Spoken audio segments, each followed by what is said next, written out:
Le fait qu'il y ait eu très peu de pluie cette année dans la région du Sahel,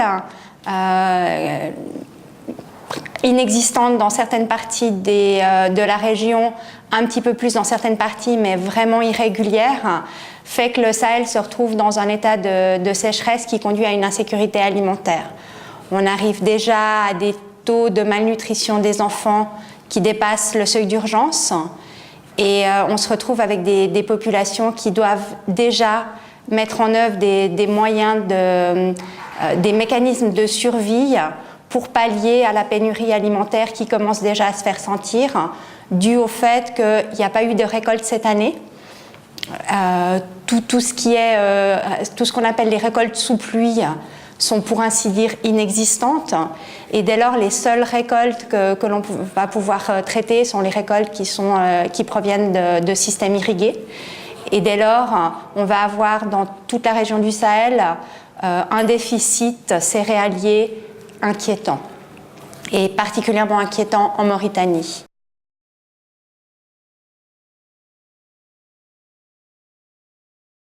Au niveau des chiffres, on parle de entre 6 et 11 millions de personnes affectées dans la région du Sahel.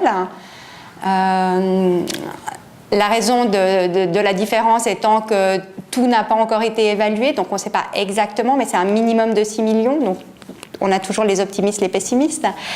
Par rapport à la Mauritanie, au jour d'aujourd'hui, on parle de 900 000 personnes, et on dit que si d'ici fin janvier on ne fait rien, il y aura 1,2 million de personnes affectées.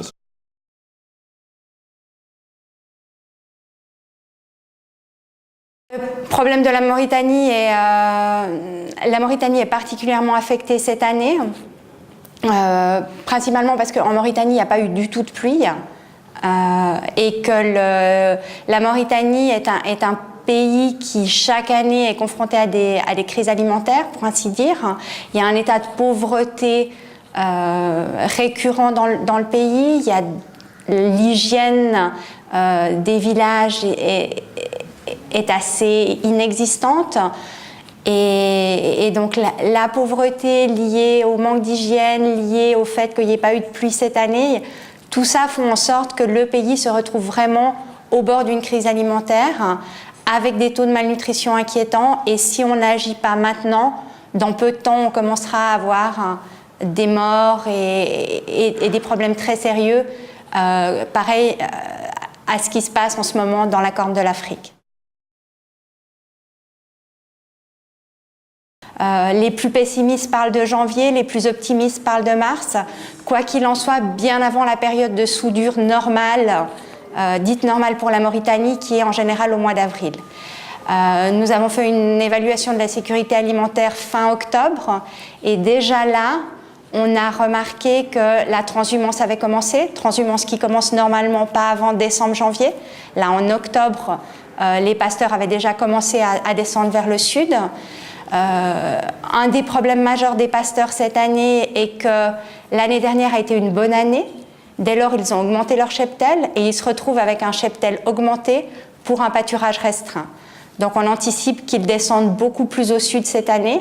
Le problème, c'est que cette année, en plus de la Mauritanie, le Sénégal et le Mali sont touchés, donc les pays dans lesquels normalement ils effectuent leur transhumance, ce qui fait qu'il va y avoir... ils vont devoir descendre plus au sud, mais surtout il risque d'y avoir des tensions autour des points d'eau existants.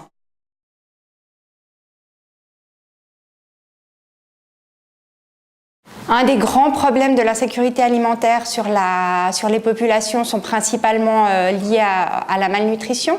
Donc on parle, quand c'est dû à l'insécurité alimentaire, on parle de malnutrition aiguë. Donc les populations n'ont plus à manger, souffrent de malnutrition, et dès lors, une personne qui est malnutrie sera moins à même de faire des anticorps pour des maladies dites normales. Donc un enfant souffrant de malnutrition aiguë ne résistera pas forcément à une diarrhée, ne résistera pas forcément à la malaria. Toutes ces maladies qui, en elles-mêmes, peuvent être traitées, vont être compliquées du fait de la malnutrition, et dès lors, la morbidité et la mortalité infantile va sérieusement augmenter.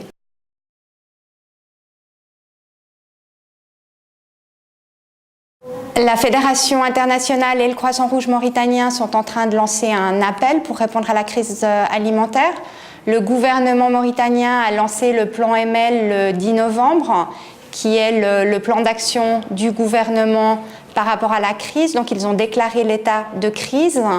Ils ont demandé l'aide de la communauté internationale. La partie la plus touchée de la Mauritanie en ce moment est la bande sahélienne, donc la bande du sud de la Mauritanie.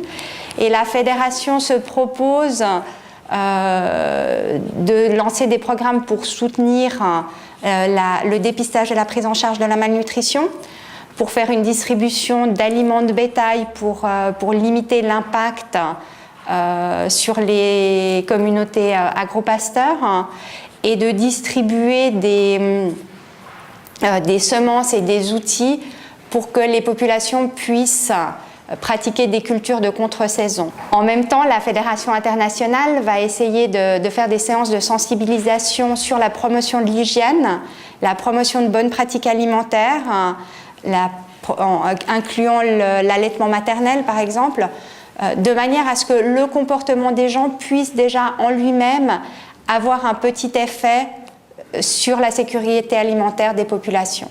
En plus de ces activités, on va mettre en place des activités à plus long terme de réduction des risques de catastrophes, de manière à adresser l'insécurité alimentaire dans le long terme et de permettre aux communautés les plus vulnérables d'être plus résilientes face à la sécurité alimentaire.